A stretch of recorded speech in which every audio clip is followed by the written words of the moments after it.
London in the early 1700s was already one of the largest cities in Europe, home to over 600,000 people. It was a city rebuilt after catastrophe, reshaped by the Great Fire of 1666, yet still medieval in many of its rhythms and routines. The Thames dominated everything, carrying commerce, waste, and people through the heart of a metropolis that sprawled further with each passing decade. In this video, I use modern AI tools to reconstruct scenes from 18th century London based on period paintings, engravings, contemporary maps, and written accounts. These reconstructions allow us to shift perspective and move through streets and buildings as they appeared 3 centuries ago.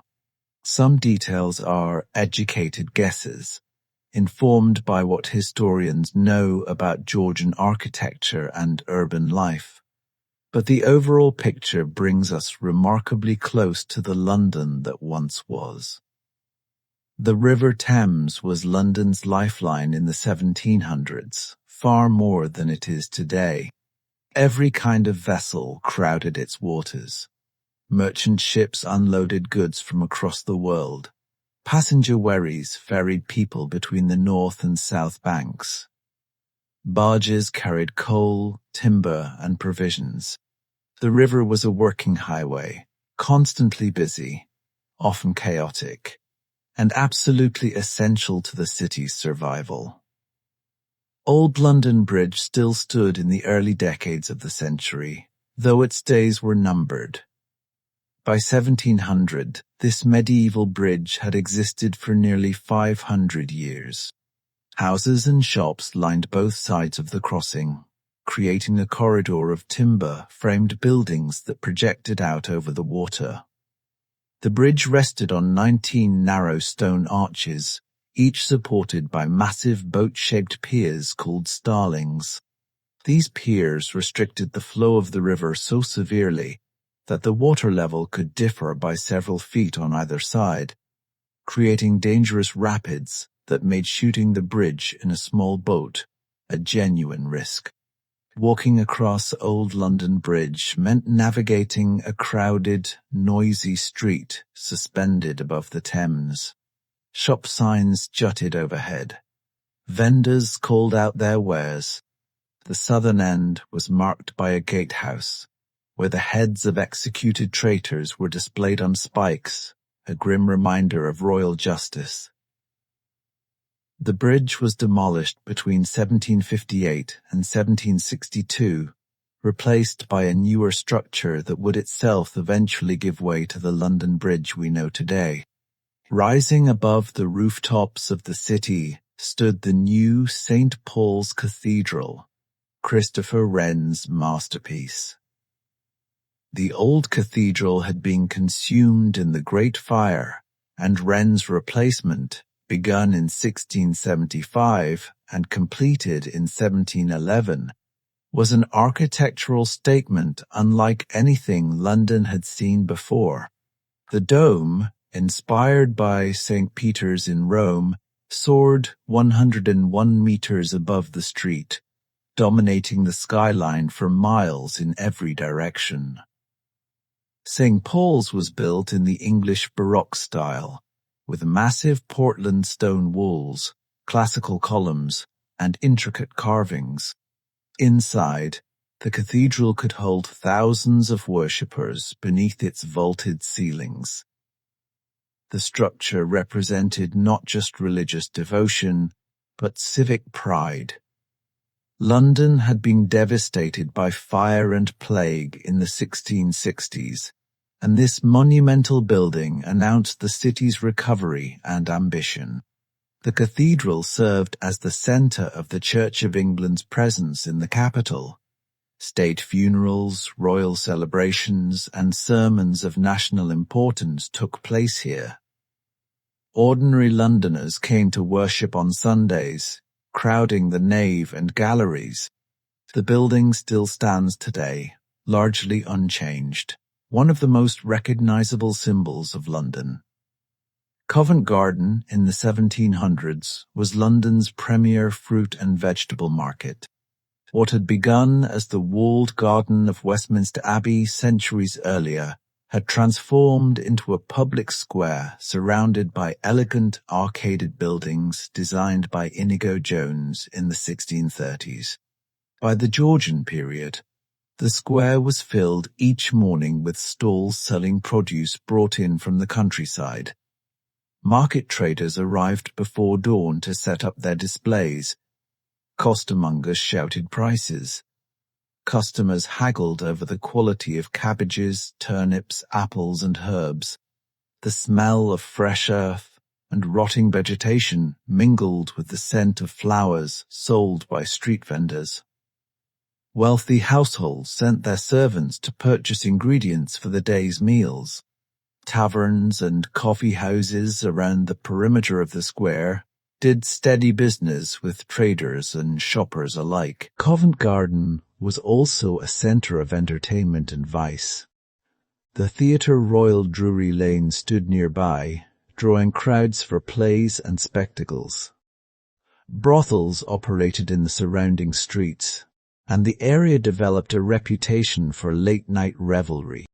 The contrast between respectable commerce by day and seedier activities after dark was characteristic of much of Georgian London. London's streets in the 1700s were narrow, crowded, and often filthy. Most roads were unpaved or covered with rough cobblestones. Carts, carriages, sedan chairs, and pedestrians competed for space. There were no sidewalks in most areas, so people walked in the street itself, dodging horses and wheels and the frequent puddles of mud and waste. Buildings pressed close on either side, often 4 or 5 stories tall, their upper floors projecting out over the street.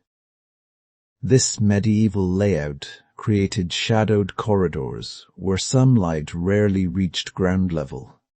Shop fronts occupied the ground floors, their windows displaying goods for sale.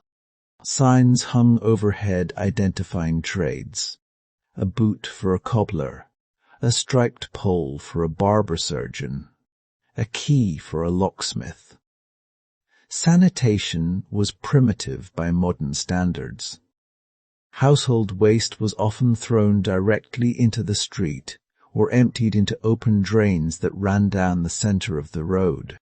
The smell could be overpowering, especially in summer. Scavengers and street sweepers made their living collecting refuse, though their efforts barely kept pace with the volume produced by hundreds of thousands of residents. Street vendors added to the noise and chaos. Sellers of milk, coal, fish, flowers, pies, and dozens of other goods roamed the streets calling out in distinctive cries that Londoners learned to recognize. This auditory landscape was as much a feature of the city as its visual appearance. By the early 1700s, London had hundreds of coffee houses. These establishments served as meeting places, business centers, and hubs of information exchange. Men gathered to read newspapers, discuss politics, conduct transactions, and debate the issues of the day. Each coffee house developed its own clientele. Lloyd's Coffee House became the center of marine insurance and shipping news. Jonathan's Coffee House was favored by stockbrokers and investors. Inside a typical coffee house, patrons sat at long communal tables. Coffee was served in ceramic dishes, often accompanied by tobacco. Newspapers and pamphlets were available for reading. Conversation was expected and encouraged. For the price of a penny admission and a cup of coffee, a man could spend hours in comfortable surroundings, making these venues far more democratic than private clubs or exclusive societies. Taverns and alehouses served a different function. These were places to drink beer, wine, and spirits, to eat simple meals, and to socialize in a less formal atmosphere. Taverns ranged from respectable establishments frequented by merchants to rough drinking dens in less savory neighborhoods. Gin consumption exploded in the first half of the 18th century, leading to serious social problems that prompted government regulation. The Tower of London in the 1700s remained what it had been for centuries, a royal fortress, palace, prison, and symbol of monarchical power. The complex of buildings enclosed by massive stone walls had stood since the Norman conquest. The central White Tower, built by William the Conqueror in the 1070s, still dominated the site. Though monarchs no longer resided regularly at the tower by this period, it continued to serve important functions. The Royal Mint operated here, producing the nation's coinage. The crown jewels were stored in secure vaults.